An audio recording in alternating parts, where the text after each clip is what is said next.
आज मैं वाराणसी के सिंधोरा बाज़ार यहाँ पे आए हैं। यहाँ पे हम एक ऐसी संस्था से बात करने जा रहे हैं जिन संस्था का कहना है कि नहीं, यहाँ पे मतदाताओं का जो अधिकार है उससे वंचित किया जाता है और हम मतदाता के हक के लिए लड़ाई लड़ रहे हैं। हम ऐसी ही एक संस्था है अखिल भारतीय मतदाता कल्याण परिषद, मतदाता संघ। हम उसके कुछ पदाधिकारी हैं जिनसे आज हम बात करेंगे कि नहीं, उनकी क्या मांग है और किस तरीके से वो अपनी मांग को सरकार के सामने रखना चाहते हैं। नमस्कार, आपका नाम सर? दिलीप कुमार राजभर है सर। आप अखिल भारतीय मतदाता कल्याण परिषद में किस ऊपर काम कर रहे हैं सर? जी, मेरा अखिल भारतीय मतदाता कल्याण परिषद का पद नाम है जिला महासचिव वाराणसी। आपकी संस्था कब बनी है और इसकी क्या मांग है? इस संस्था के थ्रू आप गवर्नमेंट से अपनी क्या मांग रखना चाहते हैं? ये संस्था हमारी 20-25 बरस से देश के मतदाताओं को उनकी हकदारी, जिम्मेदारी, बेजवाबदेही सुनिश्चित कराने के लिए चल रही है 20-25 सालों से, और इसके संस्थापक है स्वर्गीय निरंजन राजभर जी।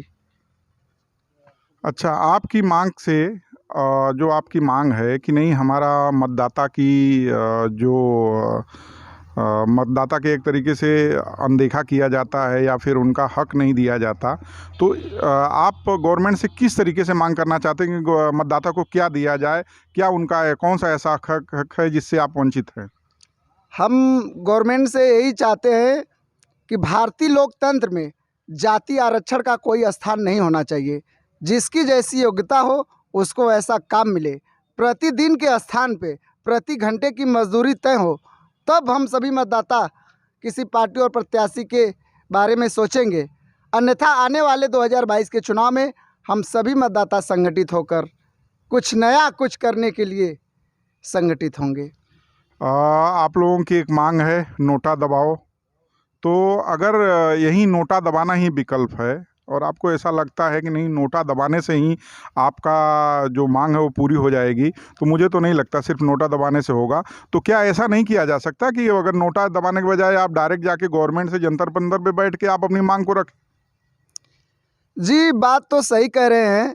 क्या सिर्फ हम आप इस देश में पैदा हुए हैं कि कभी इस कानून का कभी उस कानून का पालन करने या न करने के लिए धरना प्रदर्शन ही दिया जाए? तो नहीं, आप किस तरीके से फिर अपनी मांग को रखना हम चाहते अपनी हैं? मांग को शांतिपूर्व तरीके से रखना चाहते हैं। हम रखेंगे भी और रख भी रहे हैं। क्यों? क्योंकि ये हमें आज़ादी मिली है अपना बात रखने का। हमारा संविधान ने हमको आज़ादी दिया है अपनी बात को रखने के लिए, और हम मतदाता संघ सभी देश के मतदाताओं से यही कहेंगे कि आप अपने मताधिकार के प्रति सबसे पहले जागरूक होइए। क्यों?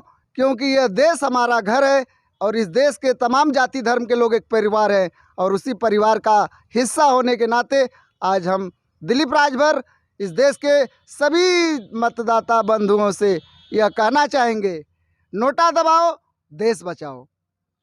और इस संस्था के और भी कई पदाधिकारी हैं, हम उनसे भी बात करते हैं। सुभाष चंद्र राजभर। सुभाष जी, आपका इस बारे में क्या कहना है कि नहीं, नोटा दबाओ और राजतंत्र बचाओ का? देखिए, नोटा दबाने की जो बात आपने कही है कि नोटा दबाओ, हकदारी पाओ, ये हम लोग जो है कि सुनिश्चित करते हैं कि जिस दिन हमारे देश का प्रत्येक मतदाता अपने मत के विषय में जान जाएगा, अपनी ताकत को पहचान जाएगा, उस दिन हमारे सामने कोई नेता बनने की कोशिश नहीं करेगा। क्योंकि जो नेता बना हमारे देश का, इतने वर्षों में देश को ही लूटा है। देश के लिए, हमारे मतदाताओं के उद्धार के लिए कुछ नहीं किया है, ना उनके विषय में सोचता है। ये लोग पढ़े लिखों की कैटेगरी अलग कर देते हैं, अनपढ़ों की कैटेगरी अलग कर देते हैं। हमारे हिंदुस्तान में कोई माँ अपने पेट से जो है किसी को जज, इंजीनियर, कलेक्टर बनाकर पैदा नहीं करती है। हाँ। अच्छा, ठीक है। बाकी और आपके पदाधिकारी और भी हैं? जी, हमारा भी यही कहना है कि जो मतदाता हैं भाई, वो अपने हक और अधिकार के प्रति जागरूक हों। इसलिए कि उनके न जागरूक होने से हमारा देश पीछे जा रहा है। तो सबसे मूल बात तो यही है कि जब मतदाता अपने अधिकार के प्रति जागरूक नहीं रहेंगे तो कहीं दारू के चक्कर में, कहीं मुर्गे के चक्कर में अपने अधिकार को नाजायज़ जगह पर देते रहेंगे, तो ऐसे हमारे देश का भविष्य जो है बिगड़ता जाएगा।